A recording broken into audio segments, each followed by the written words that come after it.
So मॅडमचं already जे आहे inspector of school म्हणून राज्यसेवेतून सिलेक्शन आहे. ओके. आणि आता हा दुसरा नगर परिषदचा रिझल्ट आहे. एक तर दोन गोष्टी याच्यामध्ये की तुम्हाला वेगवेगळ्या एक्झाम्स देता येतात. हा अभ्यास करून जे आहे आपण इतर पण एक्झाम देऊ शकतो. प्लॅन बी नावाची गोष्ट जी असते त्याच्याबद्दल पण आज आपण बोलणार आहोत. आणि सरांबद्दल सांगायचं तर सर जे आहेत त्यांच्या गावचे सरपंच आहेत. सो ही पण एक महत्त्वाची बाब आहे की म्हणजे ॲट अ टाईम जे आहे राजकारण आणि जे आहे इकडं एज्युकेशनल जे काही त्यांची करिअरची वाटचाल आहे बघा ती खूप चांगल्या पद्धतीने सुरू आहे. सो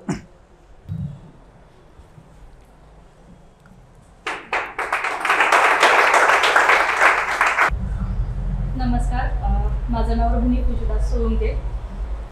माझं आता नुसतंच आज रिझल्ट लागला आहे नगर परिषदचा. तर त्यामधून माझं कर निर्धारक अधिकारी म्हणून सिलेक्शन झालं आहे. ही माझी दुसरी पोस्ट आहे. तर याच्या आधी मला राज्यसेवेतून शाळा निरीक्षक जी ICSB पोस्ट आहे तर ती पण मिळालेली आहे. अर्थात मी तीच जॉईन करणार आहे. म्हणजे ही ॲक्च्युली ही एक्झाम होऊन बरेच दिवस झालेत. म्हणजे जवळपास आता 8-9 महिने झालेत. रिझल्ट काही लागत नव्हता. आचारसंहिता हे ते त्यामध्ये अडकली होती. म्हणजे रिझल्ट अडकला होता. तर आता सगळं झाल्यामुळं आज रिझल्ट लागला त्याचा. मला म्हणजे तुम्हाला आज तुमचा पहिला दिवस आहे बॅचचा. म्हणजे अभ्यासाविषयी सांगायचं झालं तर म्हणजे काहीही झालं ना तरी अभ्यासामध्ये ना कंटिन्युटी ठेवा. आणि अभ्यास म्हणजे आपला जी म्हणजे टेम्पो असतो ना अभ्यासाचा की म्हणजे आज अभ्यास झाला तर उद्या बाबा म्हणजे आज जर आपण चांगला अभ्यास केला आहे 7-8 तास समजा अभ्यास केला आहे तर उद्या त्या अभ्यासामध्ये खंड पडू देऊ नका. उद्या उलट त्याच्यापेक्षा तुमचा 15-20 मिनिट किंवा 1 तास जास्त अभ्यास झाला पाहिजे हे बघा. पण त्याच्यापेक्षा कमी नको व्हायला. आणि कंटिन्युटी ठीक आहे, महिन्यातून एखाद्या वेळेस 2-3 दिवस ठीक आहे चालू शकतं महिन्यातून. पण कंटिन्युटी ही असली पाहिजे अभ्यासात. कारण की तेच खरं यशाचं गमक आहे. आणि त्याच्यासाठी तुम्ही आता PYQs आता सध्या हे सर MPSCचेच आहेत का? डिस्क्रिप्टिव्ह पॅटर्नचे. ओके.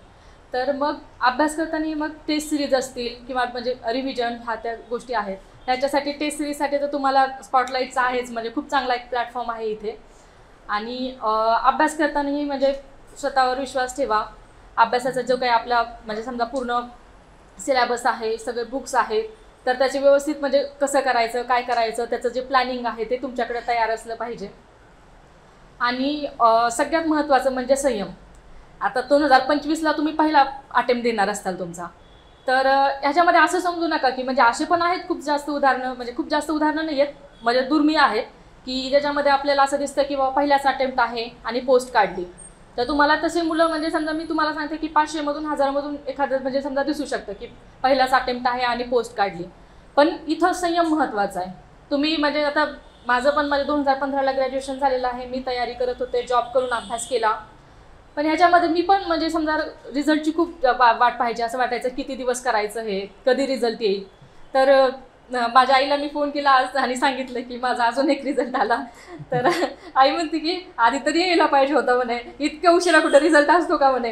आणि आता आला तर आला, एकावर एक 2 आलेत. आता आता काय गरज आहे म्हणे त्याची. आणि आधी तुझं किती म्हणजे कारण की तिला माझी बेजारी माहीत होती. मी किती टेन्शन घ्यायचे, माझा रिझल्ट थोड्या मार्कने जायचा. तर याचं सगळ्याचं तिला पण टेन्शन यायचं. म्हणजे घरच्यांना सगळ्यांनाच टेन्शन यायचं की बाबा ही पोरगी एवढा अभ्यास करते आणि होतच नाही आहे सिलेक्शन. दरवेळी काहीतरी थोड्या मार्कने जाते. तर मग इथं माझं असं म्हणणं आहे की म्हणजे संयम खूप जास्त महत्त्वाचा आहे. स्वतःवर विश्वास असणं आणि करत राहणं. काही झालं तरी करत राहणं. आणि म्हणजे आपण म्हणतो ना की ते काहीतरी मी तर म्हणत असते की नाही का माझी अशी काहीतरी एक फेज असते ती. म्हणजे ज्या फेजमध्ये आपल्याला खूप जास्त अडचणींचा सामना करावा लागतो. म्हणजे खूप जास्त फेल्युअर्स येतात. म्हणजे काहीच असं म्हणजे समजा असं वाटतं की काय म्हणजे माझ्या आयुष्यात काय चालू आहे काय माहीत, मला तर काही कळतच नाही आहे. म्हणजे इतकं करतोय आपण, इतकी तयारी करतोय, इतकं करतोय तरी पण कसं काय होत नाही आहे, नेमकं कुठं कमी पडतो हे सुद्धा कळत नाही कधी कधी. तर पण हे सगळं झालं तरी म्हणजे समजा त्याच्यानंतर असं एक फेज अशी येते ना की ज्या दिवशी म्हणजे तुम्हाला असं म्हणजे नाही का एक काही असं मागायचं सुद्धा गरज पडत नाही. सगळ्या गोष्टी आपोआप भेटतात तुम्हाला.